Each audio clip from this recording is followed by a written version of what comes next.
4,900만 원으로 이제. 저 4,900만 원 썼습니다. 6,200만 원으로 알고 있어요. 선거에 출마해 당선되기까지 어느 정도의 비용이 필요할까요? 이번 지방선거의 선거비용 제한액은 지역구 출마를 기준으로 시도의원 평균 5,500만 원, 구시군 의원 평균 4,700만 원을 기록했습니다. 대부분 후보가 선거비용 제한액 가까이 쓴다는 걸 고려하면 적게는 4천만 원대, 많게는 6천만 원대까지 쓰는 셈입니다. 특히 경제적 약자일 수밖에 없는 청년에게 선거 비용은 더 큰 부담으로 다가옵니다. 2030 지역정치 리포트 6화는 청년 정치인이 직접 느꼈던 선거 비용의 어려움과 그 대안에 관한 이야기입니다.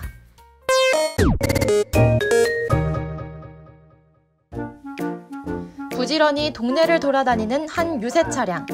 지난 6일 지방선거에서 서울시의원에 출마한 안태웅 후보의 개인 차량입니다. 이번이 첫 출마인 안 후보는 약 6,200만 원의 선거 비용을 사용했는데 청년 정치인의 경제 사정으로는 적은 부담이 아닙니다.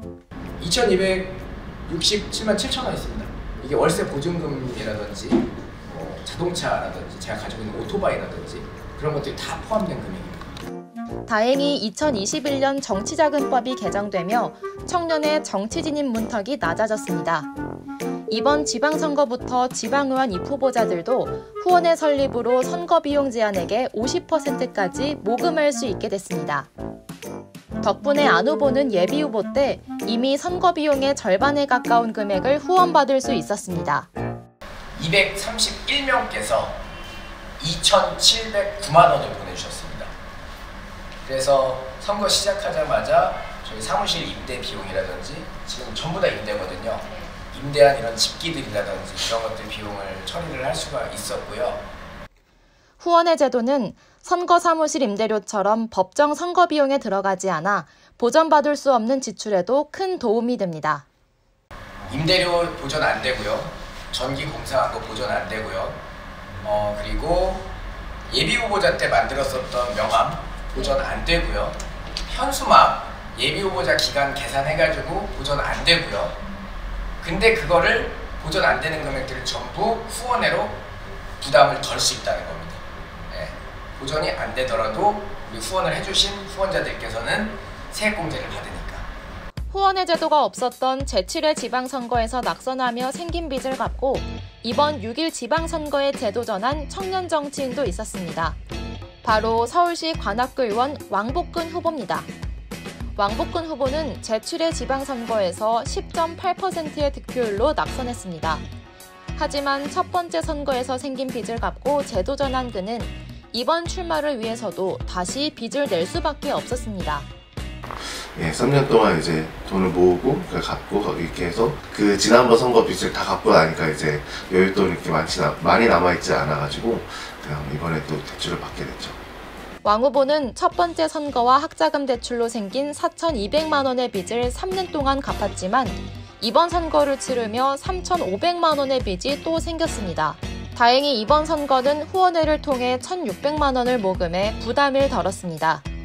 하지만 다음 선거 비용 마련을 위해선 정치 활동을 미루고 생업에 집중해야 하는지 고민입니다. 제가 휴직을 선거 들어가기 한 석 달 전부터 해서 했고 뭐 그전엔 좀 휴가를 써가면서 거의 한 8개월 전부터 선거를 준비를 했는데 다음번 선거는 좀 더 길게 준비를 해야 되지 않을까라는 좀 고민이 있어요 지금. 선거에 출마하고 당선 확률을 높이기 위해선 선거사무소, 공약집, 명함처럼 준비할 것이 많기 때문입니다. 예비후보 기간까지 생각하면 사실상 경력 단절까지 각오하고 선거에 뛰어들어야 하는 경우도 있습니다. 그 당원협의 생활하면 사실 돈도 안 나와요. 그렇게 활동하다가 예비후보 때 기간이죠. 180일 선거운동을 할 수 있는데 그 180일 동안 진짜 한 3일 정도 빼고는 매일 아침 저녁 주말에도 항상 같이 피켓 들고 인사를 했어요. 명함 나눠주고. 하지만 지난 6일 지방선거에서 서울시 송파구 의원에 출마했다 낙선한 최지선 후보는 비교적 자유롭게 선거운동에 전념할 수 있었습니다. 소속 정당인 미래당이 전략 후보 제도를 통해 선정된 후보에게 선거 1년 전부터 매달 200만 원을 지급하는 정치 기본소득을 시행했기 때문입니다. 덕분에 최 후보는 이 기간 동안 온전히 지역구 관리 등 선거에 집중할 수 있었습니다. 정치 기본소득 1년 플러스 법정 선거 비용의 절반을 지원하는, 절반은 선거 후원금으로 충당하고 절반은 미래당에서 지원해주는 그런 걸로 이번 선거를 치르고 있습니다. 이처럼 정당 차원의 지원 말고도 기존 제도를 개선하는 방법도 있습니다. 이번 선거에서 지방선거 후보도 후원회를 둘 수 있게 되긴 했는데 선거 비용의 50%로 제한된 모금액 제한을 국회의원 선거와 같이 100%로 늘리는 건 안 될까요? 사실 정당으로부터 받는 거라든가 아니면 국고 보조금 지원 같은 경우는 선거가 끝난 다음에 받게 되는 경우들도 많고, 그리고 개인 자금이라는 건 청년의 입장에서 사실 개인 돈으로 선거를 치르는 비용을 마련하기가 쉽지 않거든요. 그러다 보니 아무래도 후원비에 많이 좀 기대게 되는데, 이 후원비가 100% 다 모금할 수 있다면 도움이 많이 될 거라고 생각을 합니다. 기금을 조성해서 시민사회 전체가 조직적으로 정치 시민을 육성하는 방안도 검토해 볼 수 있습니다. 그래서 정치 시민을 육성할 수 있는 펀드 같은 걸 좀 만들면 좋을 것 같아요. 그래서 여성 청년들을 후원하기 위한 프로그램을 진행을 해서 그 프로그램을 수료한 사람들을 대상으로 펀드를 구성해서 예비 후보자들한테 쓸 수 있도록 제공을 했던 사례들을 본 적이 있습니다. 그래서 정당과 또는 시민사회 또는 시민단체가 공동으로 정치인들을 충원하고 이 사람들을 지원할 수 있는 이런 시스템을 좀 마련하면 도움이 되지 않을까. 해외의 사례는 어떨까요? 선거운동 규제가 심한 우리나라와 달리 유럽은 비교적 자유롭게 선거운동을 할 수 있습니다.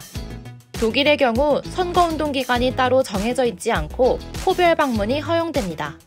덕분에 유세 차량, 현수막 같은 비용이 발생하는 선거운동보다 후보자가 직접 시민의 집을 찾는 경우가 많습니다. 프랑스는 넓은 범위의 선거공영제를 실시하고 있습니다. 후보자는 공영방송과 라디오를 이용한 선거운동이 무료로 가능합니다. 또 득표율 5%만 넘으면 여러 혜택이 있습니다. 공보물과 인쇄비용을 국가가 보전하고 선거비용 제한액의 47.5%까지 보전이 이뤄집니다. 우리나라도 청년의 선거비용 부담을 덜기 위해 새롭게 시행된 제도가 있습니다. 올해 초 국회를 통과한 청년 추천 보조금은 전국 지역구 전체를 기준으로 10% 이상을 청년으로 추천한 정당에게 보조금을 주는 제도입니다. 하지만 군소정당은 실질적으로 혜택을 누리기 어렵습니다. 사실 우리나라의 국고 보조금을 지급하거나 배분하는 방식 자체가 거대 양당에게 굉장히 유리하게 되어 있어요. 근데 아시겠지만 녹색당이라든가 정의당이라든가 이런 작은 정당들은 전체 지역구의 10% 이상의 후보자를 내기도 쉽지 않거든요. 근데 그 전체의 10%를 청년으로 후보를 모두 추천하라고 하는 건 사실상 현실적으로 불가능한 것이죠. 또 청년 추천 보조금처럼 국가 지원도 중요하지만 지속적이고 넓은 지원을 위해선 정당과 시민으로부터 시작하는 시스템을 만드는 것이 중요합니다.